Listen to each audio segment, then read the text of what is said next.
Pada waktu Yesus akan pergi ke Yerusalem, ia memanggil ke-12 muridnya tersendiri dan berkata kepada mereka, "Sekarang kita pergi ke Yerusalem dan Anak Manusia akan diserahkan kepada imam-imam kepala dan ahli-ahli Taurat, dan mereka akan menjatuhi dia hukuman mati. Mereka akan menyerahkan dia kepada bangsa-bangsa yang tidak mengenal Allah, supaya ia diolok-olok, disesah, dan disalibkan. Tetapi pada hari yang ketiga, ia akan dibangkitkan." Maka datanglah ibu anak-anak Zebedeus beserta anak-anaknya kepada Yesus, lalu sujud di hadapannya, meminta sesuatu kepadanya. Kata Yesus, "Apa yang kau kehendaki?" Jawab ibu itu, "Berilah perintah supaya kedua anakku ini kelak boleh duduk di dalam kerajaanmu, yang seorang di sebelah kananmu dan yang seorang lagi di sebelah kirimu." Tetapi Yesus menjawab, "Kamu tidak tahu apa yang kamu minta. Dapatkah kamu meminum cawan yang harus kuminum?" Kata mereka kepadanya, "Kami dapat." Yesus berkata kepada mereka, "Cawanku memang akan kamu minum, tetapi hal duduk di sebelah kananku atau di sebelah kiriku, aku tidak berhak memberikannya. Itu akan diberikan kepada orang-orang bagi siapa Bapakku telah menyediakannya." Mendengar itu marahlah ke-10 murid yang lain kepada kedua bersaudara itu. Tetapi Yesus memanggil mereka dan berkata, "Kamu tahu bahwa pemerintah bangsa-bangsa memerintah rakyatnya dengan tangan besi, dan pembesar-pembesar menjalankan kuasanya dengan keras atas mereka.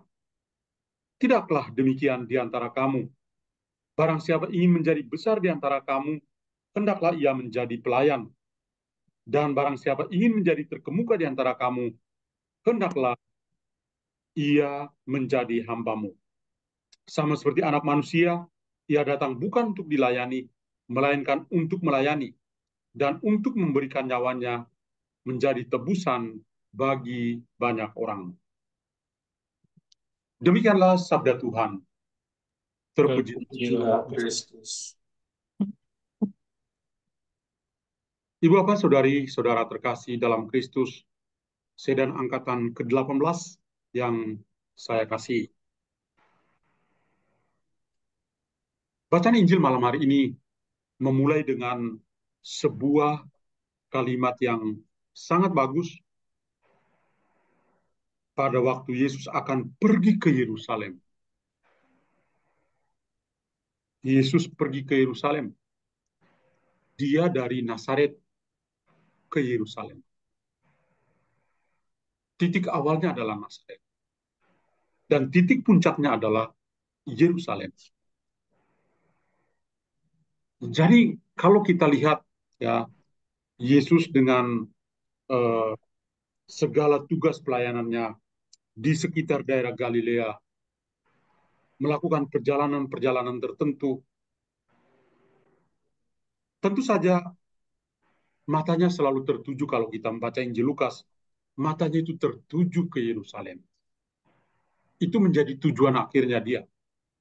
Bagaimana dia akan menyelamatkan umat manusia.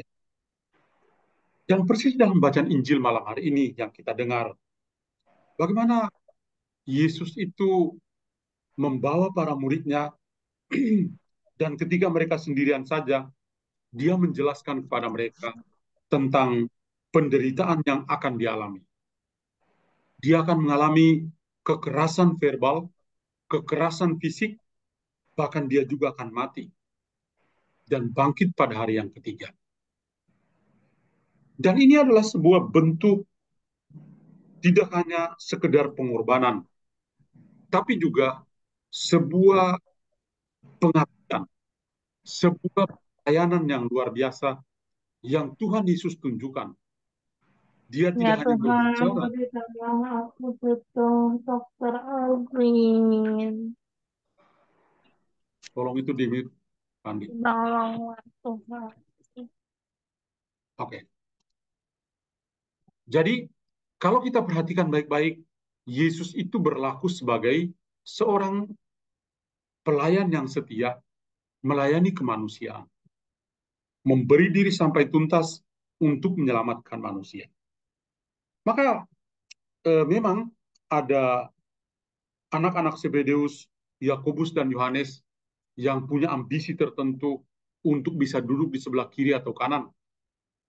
Itu yang diungkapkan oleh ibu mereka kepada Yesus. Tapi Yesus berusaha untuk menenangkan mereka dengan mengingatkan mereka tentang spiritualitas untuk bisa mengabdi, spiritualitas untuk bisa melayani. Dengan kata kunci spiritualitas untuk melayani, saya coba untuk masuk dalam sosok Santo Yusuf. Santo Yusuf adalah seorang pelayan tulen, seorang pelayan dalam dalam keheningan, tidak banyak berbicara. Momen-momen tertentu di dalam Injil, Yusuf tidak digambarkan sebagai seorang yang banyak berbicara. Tapi Yusuf seorang yang dalam keheningan, tapi melakukan karya-karya yang besar, yaitu sebagai seorang bapa bagi Yesus dan juga sebagai seorang suami bagi Maria.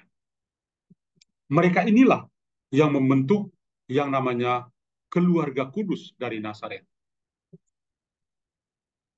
Saya tadi mengutip Santo Paulus ke-6 yang dalam kunjungannya ke Nazaret, dia betul-betul larut dalam pengalaman sekolah dari Nazaret.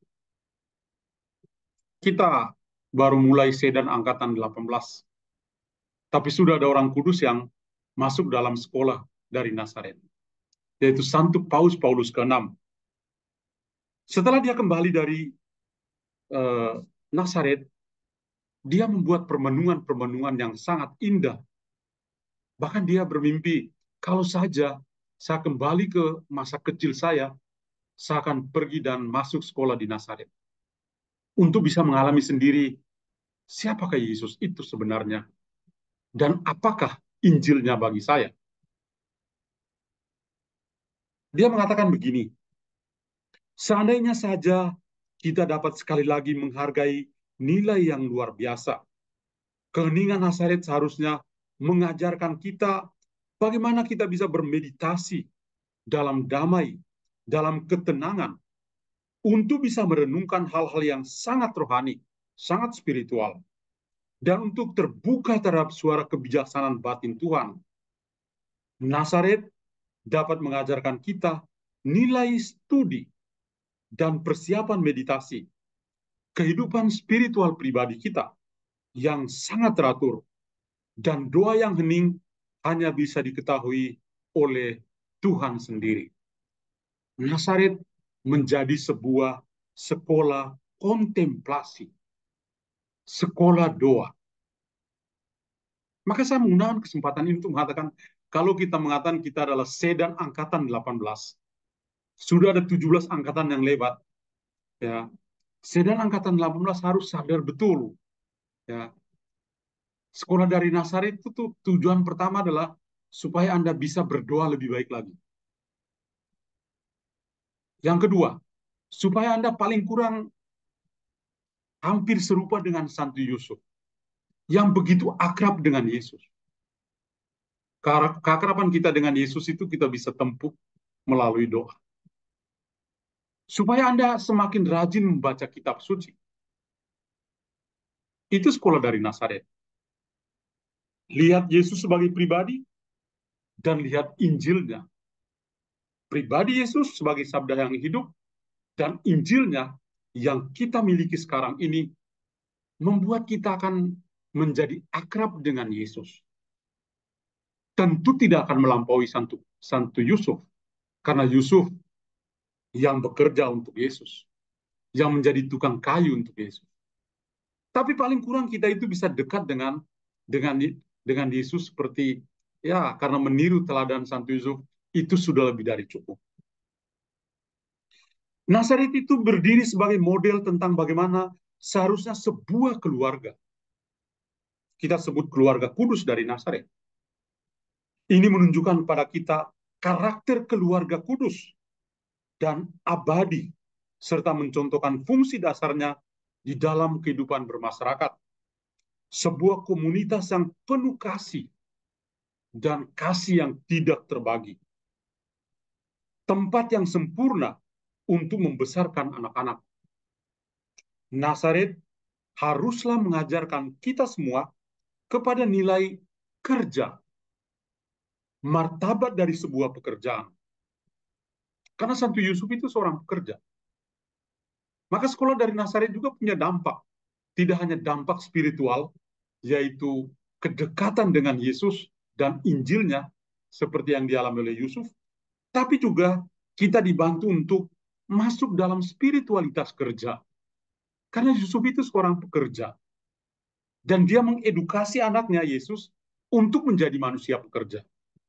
Yesus sendiri ketika kalau kita membaca Injil Yohanes, dia mengatakan, Bapakku itu bekerja dari dulu sampai sekarang, maka saya juga bekerja. Maka sekolah dari Nazaret itu mengajarkan kita sebuah spiritualitas tidak hanya kontemplatif atau dalam hal rohani, dalam hal doa, tapi juga dalam hal spiritualitas kerja. Nilai kerja dan martabatnya itulah yang perlu kita miliki. Bagaimana kita harus bekerja keras demi kemuliaan Allah dan demi kerajaannya. Maka saya coba untuk mengambil 3 pokok pikiran penting dari Santo Paulus ke-6 ketika dia berbicara tentang Sedan, sekolah dari Nazaret. Yang pertama dia katakan begini,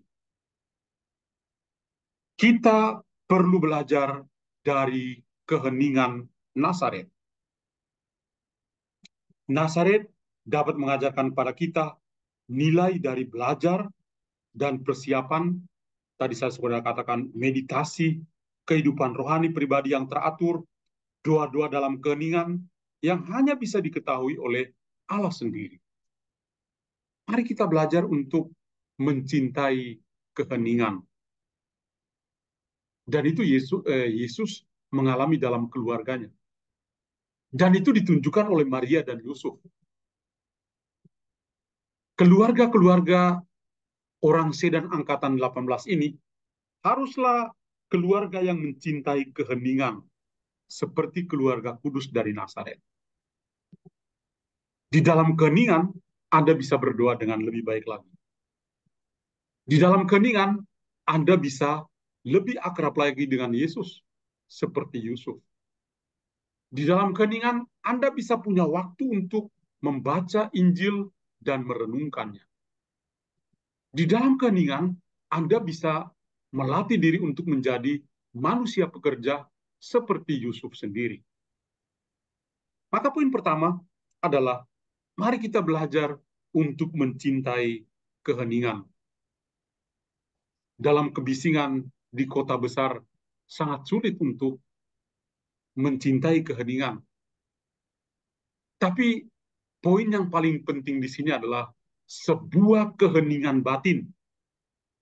Keheningan batin di mana kita bisa membiarkan Tuhan untuk merembes masuk dalam kehidupan kita dan mengubah kehidupan kita. Dalam keheningan yang terdalam itulah Tuhan punya tempat untuk mengubah, mentransformasi kehidupan kita. Itu poin yang pertama, kiranya yang saya tangkap dari apa yang dikatakan oleh Santo Paulus ke-6 tentang Sedan, sekolah dari Nazaret ini. Yang kedua, kita juga belajar tentang kehidupan sebuah keluarga. Sekolah dari Nazaret atau keluarga kudus dari Nazaret itu mengajar kita tentang sebuah keluarga manusia dan sebuah keluarga ilahi. Keluarga ini sangat komplit. Ada manusia, yaitu Maria dan Yusuf. Ada manusia Yesus, tapi dia juga sungguh-sungguh anak Allah. Maka keluarga kudus dari Nazaret ini mendapat satu tempat yang sangat istimewa bagi keluarga-keluarga dan komunitas-komunitas Kristiani. Kita belajar karakter keluarga kudus, keluarga yang abadi, dengan mengambil keteladanan mereka. Sebuah komunitas yang penuh kasih dan berbagi. Indah untuk masalah yang ditimbulkan dan pahala yang dibawanya. Keluarga menjadi tempat yang sempurna untuk membesarkan anak-anak dan tidak ada gantinya. Nomor satu adalah keluarga, nomor satu adalah keluarga, dan nomor satu adalah keluarga. The family is everything. Karena itu, pada poin yang kedua, orang-orang Sedan Angkatan 18 itu harus semakin mencintai keluarganya, semakin mencintai komunitas. Nomor satu adalah keluarga, nomor satu adalah keluarga, dan nomor satu adalah keluarga. Sedapat mungkin kita menghindarkan atas nama pelayanan, lalu kita mengorbankan keluarga. Kadang-kadang orang mencari pembelaan diri dengan mengatakan, ini demi pelayanan Romo, ya demi pelayanan dan tidak memperhatikan keluarga itu enggak seimbang. Nomor satu selalu keluarga. Saya sebagai pastor sudah 20-an tahun. Dan saya bisa membagikan pengalaman bagaimana menemukan ada keluarga-keluarga yang begitu aktif sampai tidak memperhatikan anak-anaknya dan anak bisa narkoba. Itu bukan yang terbaik itu. Maka Sedan Angkatan 18 ini harus benar-benar melihat keluarga itu selalu nomor satu. Itu baru sekolah. Keluarga harus menjadi sekolah. Sekolah dari Nazaret. Keluarga juga menjadi sebuah sekolah yang begitu indah. Ya, yang tadi dikatakan oleh Santo Paulus, menjadi sebuah keluarga yang punya nilai yang luar biasa. Untuk keluarga, untuk komunitas. Dan yang terakhir adalah Sedan, sekolah dari Nazaret atau keluarga kudus dari Nazaret, itu kita belajar untuk bisa bekerja dan berdisiplin. Saudara-saudariku, Sedan Angkatan 18 haruslah menjadi manusia-manusia yang berdisiplin tinggi. Disiplin pertama tentu disiplin dalam diri. Santo Yusuf itu orang paling disiplin dalam dirinya. Tukang kayu yang hebat. Karena disiplin diri, dia bisa menerima risiko apapun. Kalau kita membaca kehidupannya dari Nazaret ke Bethlehem, dari Bethlehem ke Mesir, dari Mesir kembali ke Nazaret, dari Nazaret bersiara ke Yerusalem, kembali ke Nazaret. Perjalanan-perjalanan seperti itu butuh yang namanya kerja dan disiplin. Yusuf seorang tukang kayu. Sampai-sampai Yesus juga suatu saat dikatakan, kok dia hebat banget ya? Bukankah dia anak tukang kayu? Saking hebatnya Yusuf, sampai orang tidak omong tentang Yesus, tapi omong tentang dia ini anak tukang kayu. Jadi kita bisa melihat sosok Santo Yusuf itu menginspirasi kita dalam hal kerja dan disiplin. Maka tadi saya katakan orang-orang Sedan Angkatan 18 harus punya disiplin dalam hidup. Dan juga dalam kerja. Maka yang sederhana saja. Saya tahu kalian semua, kecuali Oma Belen ya, sudah usia senja ya. Tapi yang lain mungkin masih bekerja.